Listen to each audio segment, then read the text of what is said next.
नमस्कार। BA part second का द्वितीय प्रश्न पत्र भारतीय समाज मुद्दे तथा समस्याएं, जिसका टॉपिक है अपराध। उसके अंतर्गत आज हम बात करेंगे कि अपराधी कौन, यानी किस व्यक्ति को अपराधी कहेंगे। ऐसे कौन से व्यक्ति के अंतर्गत विशेषताएं हैं या उसका कौन सा व्यवहार है जिसके कारण हम उसके अपराधी होने की बात करेंगे। तो बहुत सारे विद्वानों ने, जिसमें D.R. टाफ्ट क्रिमिनोलॉजी पुस्तक लिखी थी, उन्होंने ये कहा कि जो कानून द्वारा निषिद्ध व्यवहार व्यक्ति करता है तो वह अपराधी व्यक्ति है। यानी किसी समाज व्यवस्था या राज्य के अंतर्गत जो कानून प्रचलित है, उस कानून का उल्लंघन व्यक्ति करता है तो उसे अपराधी कहा जाएगा। ऐसे व्यक्ति जो कानून के नियमों का उल्लंघन कर रहा है, समाज के नियमों का उल्लंघन कर रहा है, वो अपराधी है। लेकिन अब सवाल यह आता है कि मान लीजिए एक छोटा बच्चा है, स्कूल के अंदर किताब फाड़, अपने दोस्त की किताब एक कोने में ले जाकर के फाड़ देता है, तो यद्यपि ये अपराध है लेकिन उसकी आयु कम है, परंतु उसे इतना महत्वपूर्ण स्थान नहीं दिया जाता है कि ये अपराध है, क्योंकि ये अनजाने में किया है। यही कारण है कि अपराधी कौन, इसके लिए ऐसी कौन कौन सी शर्तें हैं जिसके आधार पर हम ये कह सकते हैं कि अमुक व्यक्ति अपराधी है। इसने कानून का उल्लंघन किया है, इसने दूसरे व्यक्ति की शारीरिक और मानसिक जो है ठेस पहुंचाई है। तो इस आधार पर D.R. टाफ्ट ने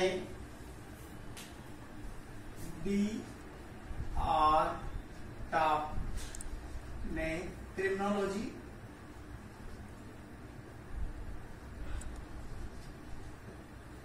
क्रिमिनोलॉजी पुस्तक लिखी, जिसमें 4 बातें बताई। पहली बात D.R. टाफ्ट ने कही कि अपराधी के लिए उपयुक्त आयु होनी चाहिए। उपयुक्त आयु यानी छोटे बालक द्वारा अनजाने में किया गया ऐसा व्यवहार जो कानून के विरुद्ध हो, वो अपराध के अंतर्गत सम्मिलित नहीं होगा। अब यहाँ आयु की बात आ रही है। वैसे इंग्लैंड के अंतर्गत अगर देखा जाए तो 7 वर्ष से कम के आयु के द्वारा जो है अपराधी व्यवहार करने पर उसको अपराधी नहीं माना जाएगा।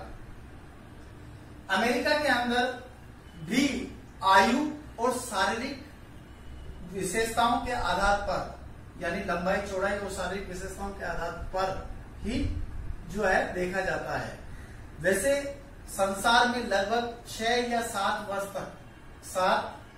वर्ष तक से नीचे के जो भी कार्य ऐसे हैं जो समाज विरोधी हो, राज्य विरोधी व्यवहार करते हैं, उन्हें अपराध की श्रेणी में नहीं माना जाएगा, क्योंकि ऐसा माना जाता है कि इस आयु में व्यक्ति के जो मानसिक स्तर है वो अच्छा बुरा, सही गलत, वांछनीय अवांछनीय जो है वो समझ नहीं पाता है। इसीलिए ये जरूरी है कि अपराधी के लिए आयु होना चाहिए। भारत में जो है बाल अपराध यानी 7 वर्ष से बाद की जो आयु होगी, यानी उसमें थोड़ी सी जानकारी आ जाती है। बाल अपराधी किसी समाज में 14 साल, 12 साल, 11 साल या फिर अपराध की श्रेणी 18 साल। 18 साल से ऊपर के द्वारा जो भी किया गया अपराध है, जो कानून के द्वारा निषिद्ध व्यवहार है, ऐसा व्यक्ति करता है तो वो अपराधी श्रेणी में माना जाएगा। इसका मतलब यह है कि अपराधी व्यक्ति के लिए उपयुक्त आयु होनी चाहिए। कम आयु के द्वारा किया गया समाज विरोधी या कानून विरोधी व्यवहार अपराध में सम्मिलित नहीं होता है। दूसरा, अगर इसमें बात करें स्वैच्छिक क्रिया,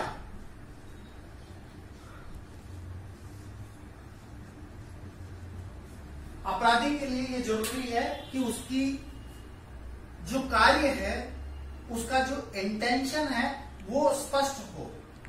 मान लीजिए कोई चोर या डाकू आता है, किसी व्यक्ति को कनपट्टी पे पिस्तौल दिखा करके कहा जाता है कि भाई तू वहां ताला खोलिए नहीं तो तुझे जान से मार दिया जाएगा। इसके आधार पर यदि वह कार्य करता है तो यह अपराधी की श्रेणी में नहीं है, परंतु इसका कार्य न्यायालय द्वारा देखा जाता है कि वो अपराधी है या नहीं है, उसका इंटेंशन कैसा है। कहने का मतलब है कि अपराधी व्यवहार के लिए व्यक्ति की स्वैच्छिक क्रिया होनी चाहिए। तीसरी बात, स्वैच्छिक क्रिया तो है ही, अपराधी इरादा भी होना चाहिए, इंटेंशन। मन में क्रिया है लेकिन उस क्रिया की क्रियान्विति नहीं है। इरादा आपने बना रखा है मन में लेकिन उसकी क्रियान्विति नहीं हो पा रही है तो वो जो है अपराध नहीं है। आपका इंटेंशन है और उसकी क्रियान्विति भी होनी जरूरी है, अपराधी इरादा। और चौथा जो है हम बात करें, अपराध कानूनी रूप में राज्य के द्वारा निषिद्ध व्यवहार हो। कानूनी रूप में राज्य द्वारा निषिद्ध हो, यानी किस व्यवहार को हम अपराध की श्रेणी में मानेंगे तो वो कानून की दृष्टिकोण से राज्य के द्वारा वो निषिद्ध व्यवहार होना चाहिए। ऐसे व्यवहार को यदि व्यक्ति करता तो वह अपराधी है। तो कहने का मतलब ये इन सभी के अंतर्गत जो है डी.आर. टाट ने 4 बातें इसके अंतर्गत बताई है। अब यहां पर जो है जब हमें पता लगा कि भाई कि इसमें अपराधी के लिए ये बातें आवश्यक है, तो अपराधी व्यक्ति के प्रकार कितने होंगे, यानी अपराधियों का वर्गीकरण कैसा होगा, तो यहां पर भी अलग अलग है। कुछ तो लोग गरीबी के कारण अपराध कर रहे हैं, यानी जो गरीब है छोटे छोटे अपराध करते हैं, कुछ जघन्य अपराध करते हैं। तो यहाँ अपराधियों का वर्गीकरण की अगर हम बात करें तो इसमें जो है E.H. सदरलैंड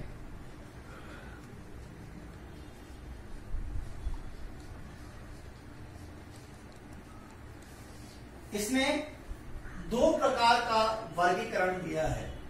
पहला निम्न वर्गीय। निम्न वर्गीय जैसा कि इसके नाम से स्पष्ट है कि गरीब वर्ग, मजदूर वर्ग, कमजोर वर्ग, जो निम्न आर्थिक रूप से जो कमजोर है, ऐसे लोग अपराधी व्यवहार में संलग्न हो जाते हैं। और साथ ही ये लोग न्यायालय के जो है उस न्यायालय के वकील है उनसे संपर्क नहीं साध पाते, इसलिए पुलिस की निगाह में ये जल्दी आ जाते हैं। गरीब वर्ग के तबके इस प्रकार का व्यवहार करते हैं। ऐसे लोग जो गरीब हैं, कमजोर हैं, निर्धन हैं, वो निम्न वर्गीय अपराधी हैं। इस प्रकार यानी ये गरीब, मजदूर लोग जो है इसमें सम्मिलित होते हैं। दूसरा जो हम बताते हैं वो श्वेतपोश, यानी कानून की पकड़ इनमें नहीं होती है। निम्न वर्गीय में श्वेतपोश अपराधी प्राय ये अमीर लोगों के द्वारा किया जाता है। इन पर कानून की पकड़ होती है और ये व्यवसाय के दौरान अपराध करते हैं। समाज के वे प्रतिष्ठित लोग जो एक तरफ तो समाज को डोनेशन देते हैं, दूसरी तरफ समाज को गैर कानूनी, समाज को अंधेरे में रख करके गैर कानूनी कार्य करते हैं, श्वेतपोश अपराधी कहलाते हैं। ज्यादातर श्वेतपोश अपराधी व्यवसाय के दौरान अपराध करते हैं। इसमें डॉक्टर, इंजीनियर, वकील आदि आते हैं वो श्वेतपोश अपराधी है। इटली के प्रसिद्ध विद्वान लोम्ब्रासो, उन्होंने द क्रिमिनल मैन, लोम्ब्रासो इटली के विद्वान हैं, इन्होंने द क्रिमिनल मैन जिसमें 4 प्रकार बताए हैं, 4 प्रकार। पहला जो प्रकार है वो अपराधी जो है वो जन्मजात होते हैं, जन्मजात अपराधी। यहां पर लोम्ब्रासो चूंकि इटली की सेना में डॉक्टर थे, इन्होंने ये बताया कि अपराधी का एक विशेष प्रकार का टाइप होता है, एक प्रकार होता है, इसलिए इसे इटालियन संप्रदाय भी कहा जाता है लोम्ब्रासो को। इन्होंने कहा कि एक साधारण सैनिक जो है उनकी एक सामान्य शरीर की संरचना है, जबकि दूसरे जो उदंड प्रवृत्ति के सैनिक है उसकी संरचना आदि मानव जैसी थी और आदि मानव जंगली जानवर जैसा था, ऐसा लोम्ब्रासो स्वीकार करता है। और उसने कहा कि कुल इन्होंने 283 खोपड़ी उस समय के, यानी इटली की सेना में डॉक्टर थे और उस समय एक प्रख्यात डाकू की शारीरिक रचना का अध्ययन किया, उसकी खोपड़ी का अध्ययन किया और लगभग लोम्ब्रासो ने 283 खोपड़ियों का अध्ययन किया, जिसमें 15 विशेषताएं बताई और 15 में से कहा कि यदि 5 विशेषताएं किसी व्यक्ति के अंतर्गत है तो वो निश्चित रूप से अपराधी है, यानी जन्मजात अपराधी है, ये लोम्ब्रासो कहता है। हालांकि इस बात को बहुत से लोगों ने स्वीकार नहीं किया। दूसरा जो प्रकार बताया है पागल अपराधी। पागल ये मानसिक रूप से जो है होता है, स्नायु तंत्र जो है वो इसमें सम्मिलित होता है। तीसरी बात अगर हम कहें आवेग युक्त, आवेग में आ जाना, क्रोधित हो जाना और उसके तहत वह अपराध कर बैठना, आवेग युक्त अपराध। और चौथा आता है आकस्मिक अपराध।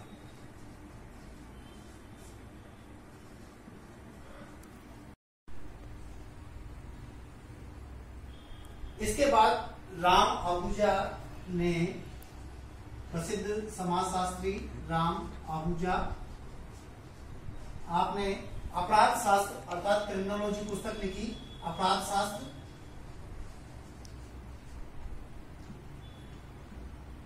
अपराध शास्त्र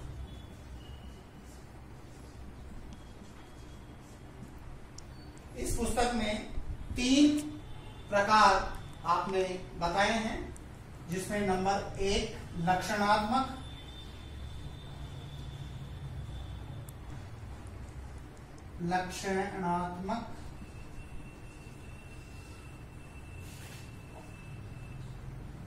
अपराधी, यानी ऐसे अपराधी जिसमें उसमें लक्षण विद्यमान हो अपराधी प्रवृत्ति के। राम आहूजा ने कहा इस प्रकार के अपराधी को लक्षणात्मक अपराधी कहेंगे। दूसरा परिस्थितिगत,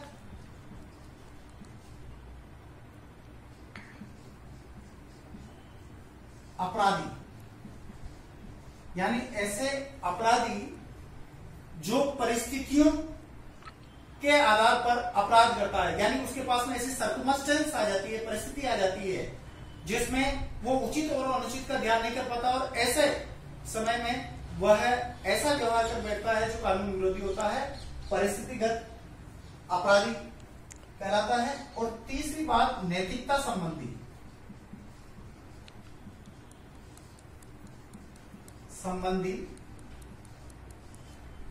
अपराधी जो नैतिकता संबंधी जो है अनैतिकता का कार्य करता है, इलीगल कार्य करता है, वो इस संबंधी अपराधी होगा।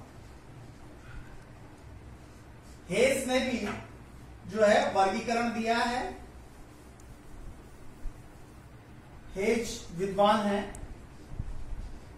हेज ने अपराधियों का वर्गीकरण दिया है।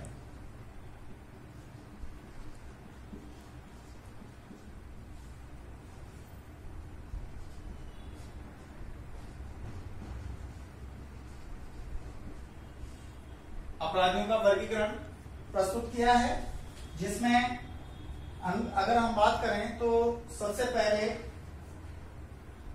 हेज ने कहा कि प्रथम अपराधी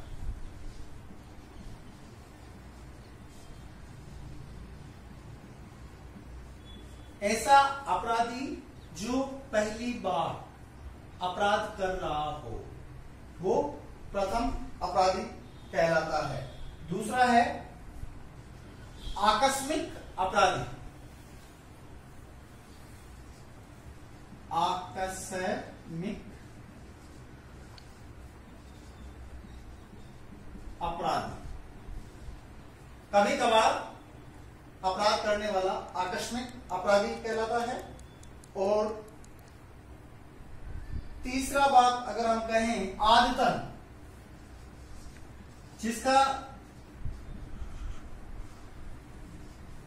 काम ही यही बन चुका है, आदतन रोज अपराधी, यानी उसका काम ही यही है कि वो अपराधी प्रवृत्ति में पेशा बन गया है, आदतन अपराधी हो चुका है, आए दिन अपराध करता रहता है, ऐसे व्यवहार जो है, ऐसे व्यवहार करता है जो कानून विरोधी हो, आदतन अपराधी कहलाता है। और चौथा जो बात आता है इसमें, पेशेवर अपराधी। पेशेवर, जिस प्रकार व्यवसाय व्यक्ति करता है, ठीक उसी प्रकार उस व्यक्ति का व्यवसाय बन गया वो अपराध कार्य करने का, ऐसे अपराधी व्यक्ति पेशेवर अपराधी कहलाते हैं। तो इस प्रकार विभिन्न विद्वानों ने, जिसमें राम आहूजा अपराध शास्त्र में और E.S. सदरलैंड ने प्रिंसिपल्स ऑफ क्रिमिनोलॉजी में, और हेज ने जो है विभिन्न प्रकार के वर्गीकरण, इन सारे वर्गीकरण को, अपराधियों को जो अगर देखा जाए वर्गीकरण, अपराधियों के वर्गीकरण को, तो केवल सामने हमें दो ही नजर आते हैं। एक तो है गरीब तबके के द्वारा किया गया अपराधी व्यवहार, इसे निम्न वर्गीय कहा जाएगा, और दूसरा अमीर व्यक्तियों के द्वारा, जिसे श्वेतपोश अपराधी कहा जाता है। आज तक बस इतना ही। बहुत बहुत धन्यवाद।